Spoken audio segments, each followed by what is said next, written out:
जो नफ़रत की सियासत है उसके ताल्लुक से बाखबर करने का मकसद था। वो गुफ्तगू यहाँ की गई, आपने देखा सब लोगों ने वही गुफ्तगू की कि इस मुल्क को कैसे बचाया जाए, मोहब्बत का पैगाम दे के नफ़रत के मुकाबले में। और सियासी तौर पर बगैर बेदार हुए और बगैर ऑर्गेनाइजेशन के कोई चीज़ किसी बुराई से लड़ा। बीजेपी ये समझती है कि वो अगर बुलडोज़र चलाकर या लिंचिंग करके या धमकियां देकर या जिनोसाइड का नारे लगाकर वो किसी कम्युनिटी को डरा सकती है, तो ये उसकी खाम ख्याली है। ये समझना कि मुसलमान डर जाएंगे। उसने जो बोला है वो सब गलत बात था। वो पूरा वापस करने का मैटर मेरे साथ में था, मगर ये आईएनएल कमेटी ने बनाया है प्रोग्राम। उसका वो स्टेज में मैं खुद ज़्यादा टाइम लेके ऐसा बात करना अच्छा नहीं सोच के उसको पूरा जवाब। बिल्डोज़र जो है, बिल्डोज़र है, सही बात है। अगर बिल्डोज़र कर रहा है गलत काम, अनऑथराइज कंस्ट्रक्शन तो हमारे क्षेत्र में सब जगह है, इसमें तो हम जहाँ रह रहे हैं वो भी अनऑथराइज है, इसमें तो कोई दौराई की बात नहीं। लेकिन अगर जो मतलब इंक्रोचमेंट को हटाया जा रहा है, जो रोड के आगे जो बहुत से लोगों ने रास्ते तंग किए हुए हैं, अगर वहाँ तक महदूद है तो उसमें कोई दिक्कत वाली बात नहीं है। लेकिन अगर आ रहा है बिल्डिंगों के ऊपर तो हम उसका पूरी तरह से विरोध करेंगे।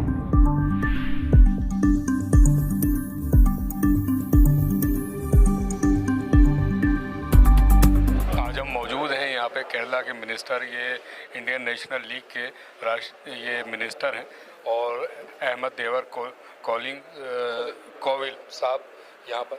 जी सर, आप यहाँ दिल्ली में ईद मिलन के मौके पे आए हुए हैं, आपको कैसा महसूस हो रहा है यहाँ पे? एक्चुअली ईद तो अपन को मनाने का ही है, मगर ईद मनाने का टाइम अभी पूरा लोग को संदेश जाना चाहिए, इसलिए अपन इधर सबको बुलाया है।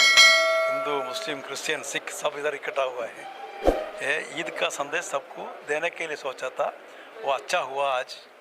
और दिल्ली प्रदेश कमेटी को मैं धन्यवाद करना चाहता हूँ। तो कुछ ईद मिलन के मौके पे सियासत भी गर्मा गई थी, अभी सियासी बातें भी हुई। एक साहब ने कहा अभी सीपीएम के बारे में, तो आप क्या कहना चाहेंगे? एक्चुअली ये तो ईद मिलन था, इसीलिए उसका ज़्यादा जवाब मैं नहीं दिया। उसने जो बोला है वो सब गलत बात था। वो पूरा वापस करने का मैटर मेरे साथ में था, मगर ये आईएनएल कमेटी ने बनाया है प्रोग्राम। उसका वो स्टेज में मैं खुद ज़्यादा टाइम लेके ऐसा बात करना अच्छा नहीं सोच के उसको पूरा जवाब नहीं दिया। वो जो एलिगेशन इधर बताया है वो पॉलिटिकल एलिगेशन है, वो बेसलेस है। और सर आगे कोई और पैगाम आप देना चाहेंगे? अब जैसे ये यूपी में योगी बाबा का बिल्डोज़र चल रहा है, दिल्ली में भी चल रहा है, मध्य प्रदेश में भी चल रहा है, हर जगह चल रहा है, तो इसके लिए आपकी पार्टी क्या काम कर रही है? वही हमने बताया है, अभी कोई भी पॉलिटिकल पार्टी को संघ परिवार को रोकने के लिए उतना मजबूत नहीं है। इसीलिए जितना डेमोक्रेटिक पार्टियाँ हैं वो लोग सब साथ में बैठ के आगे सोचना पड़ेगा हम इसको कैसा रुकाएंगे। वो लास्ट इलेक्शन में भी हमने बताया था, जब ये आईएनएल बनाने के लिए मरहूम इब्राहिम सुलेमान सेठ साहिब ने सोचा था, वो टाइम में भी उसने बोला था यह संघ परिवार आज नहीं तो कल इंडिया में अधिकार में आने वाला है, इसीलिए पूरा डेमोक्रेटिक पार्टीज अलियंस बना के इकट्ठा हो जाओ। मगर तभी कोई सुना नहीं है, मगर उसने वो टाइम में जो बोला है अभी वो अपना सामने आ गया। वो ये अभी यूपी के इलेक्शन हम पढ़ेगा तो हमको मालूम पड़ता है, वहाँ भी वो डिवाइड हो गया, इसी वजह से बीजेपी आ गया। जब भी ये डेमोक्रेटिक पार्टी साथ में रहेगा तो बीजेपी आने वाला नहीं है। अभी इसमें एक सबक सीखा है, वो आगे का इलेक्शन में अपन यूज़ करेंगे। धन्यवाद।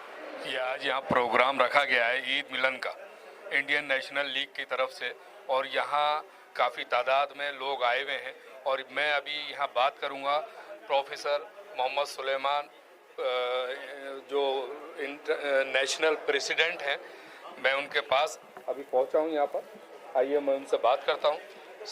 सर, आपका ये प्रोग्राम रखने का मेन मकसद क्या था?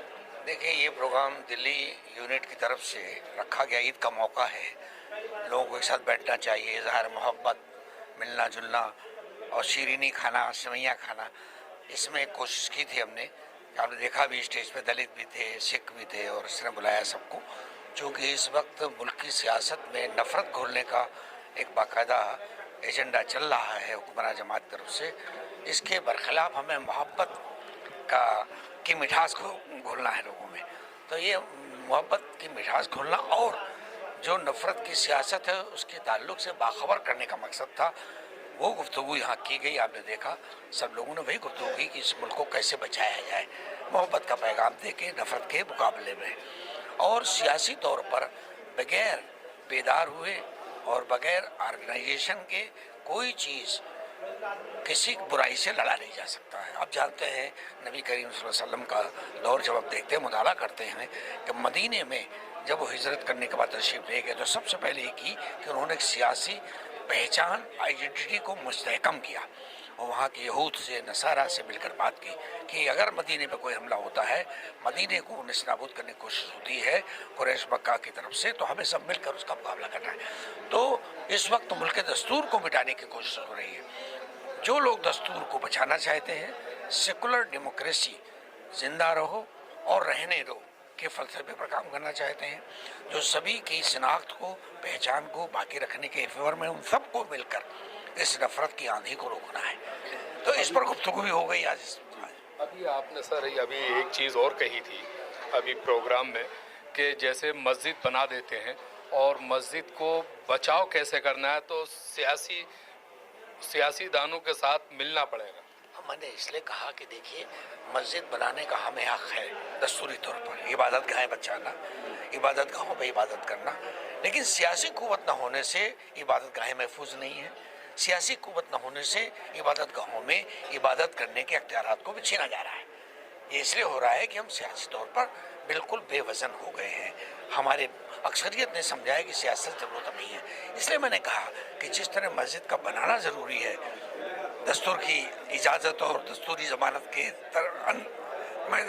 अंदर, उसी तरह से उसको बचाने के लिए, अपनी शिनाख्त को, शारुल्लाह को बचाने के लिए सियासी कुव्वत का बनाना भी ज़रूरी है। वो मैंने मिसाल दी। तो एक चीज़ और सर के अभी जैसे यूपी में, मध्य प्रदेश में ये जगह जगह बिल्डोज़र चल रहा है और दिल्ली में भी आ गया वो बिल्डोज़र, तो ये बिल्डोज़र के ऊपर आपकी जो पार्टी है वो क्या काम कर रही है?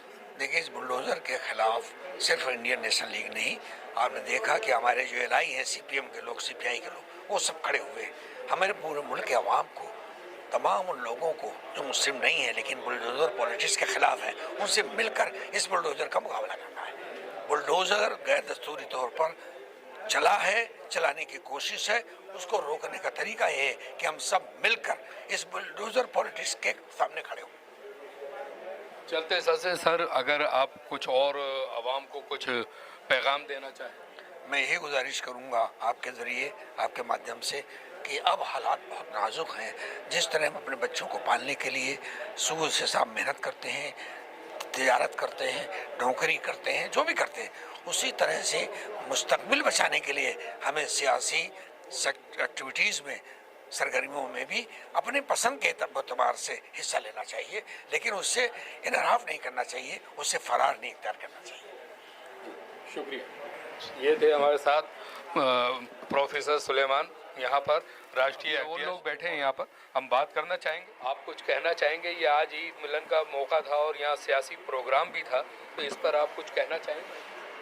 देखिए, ईद मिलन का प्रोग्राम तो मोहब्बत का, भाईचारे का, मुलाकात का, सेवियाँ खाने का प्रोग्राम था। अल्हम्दुलिल्लाह अच्छा हुआ और ज़ाहिर है कि सियासी पार्टी के प्लेटफॉर्म से एक प्रोग्राम हुआ था, तो इसलिए सियासी इश्यूज़ पे बात हुई। और हमारे मुल्क में मसला किसी भी नौइयत का हो, सियासत तो बहरहाल बीच में आई जाती है, तो सियासी इशू पे बात हुई है। और बुनियादी सवालात जो लोगों के जहन में इस वक्त मौजूद हैं वो यही है कि इस वक्त हमारा मुल्क जिस रुख पर जा रहा है, जिस ख़तरनाक रुख पर जा रहा है, अगर इसको रोका नहीं गया तो इस मुल्क के अंदर जो यूनिटी है और जो एक वो है, उसको ख़तरा पैदा हो जाएगा।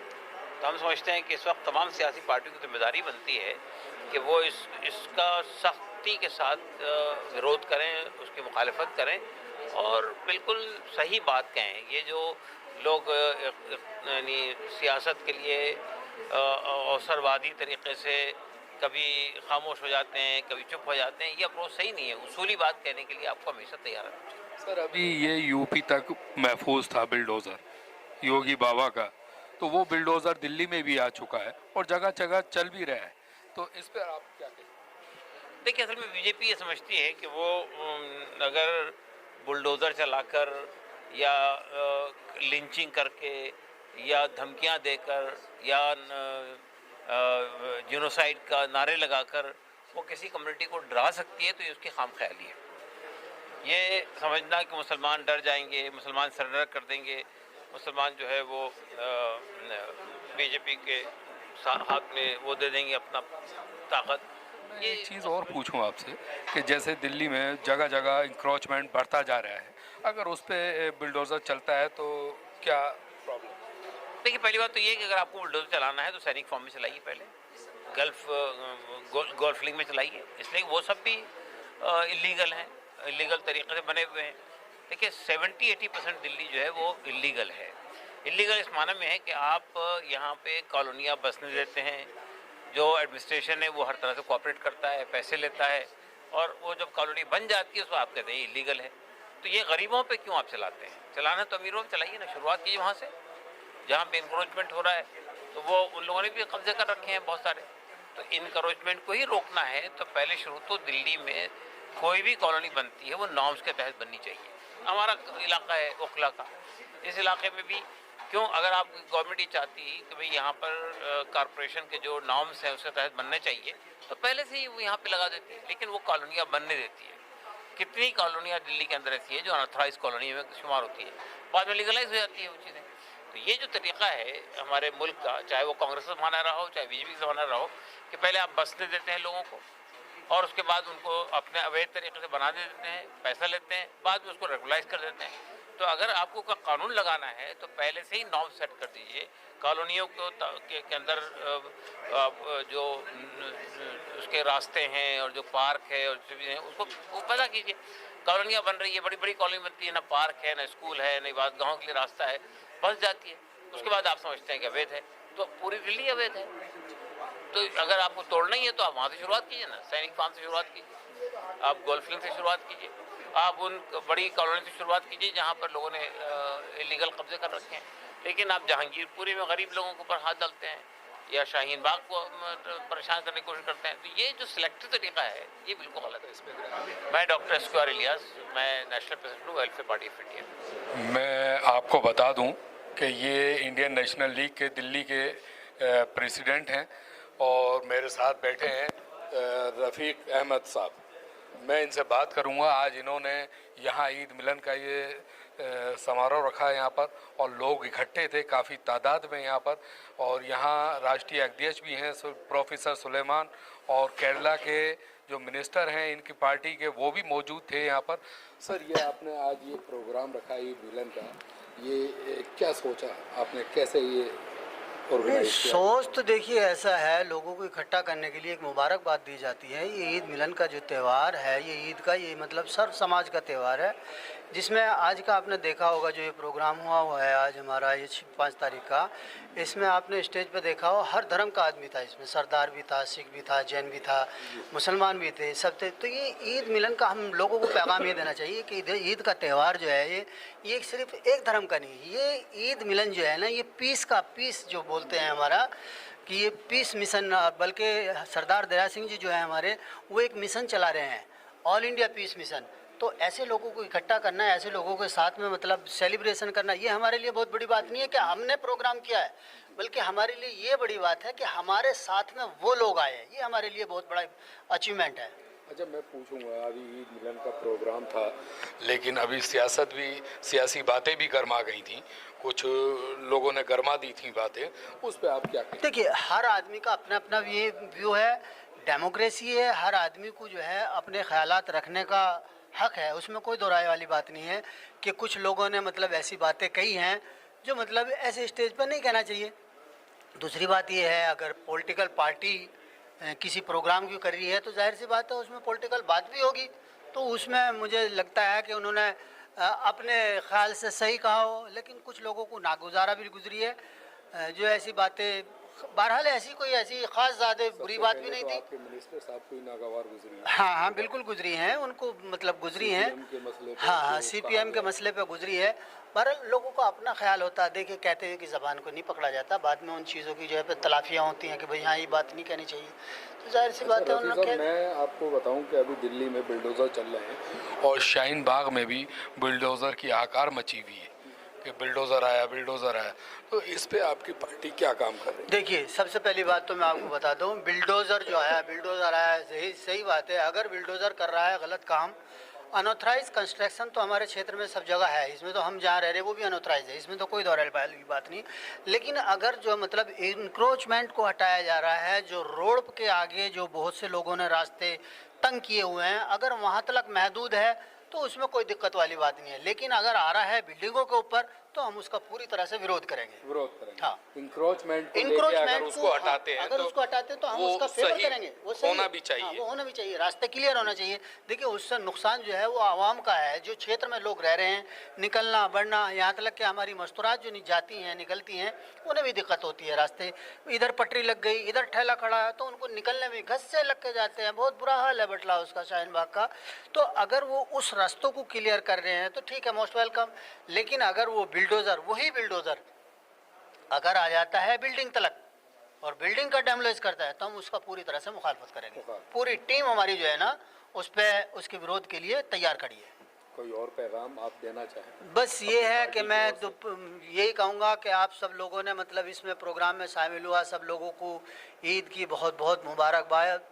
और दिल्ली के अंदर जो मतलब ये अभी जहांगीरपुरी में हुआ है, ऐसे माहौल को देखते हुए लगता है कि मतलब देश के हालात बहुत ज़्यादा ख़राब हो रहे हैं और कुछ माहौल को मतलब गरमाया भी जा रहा है।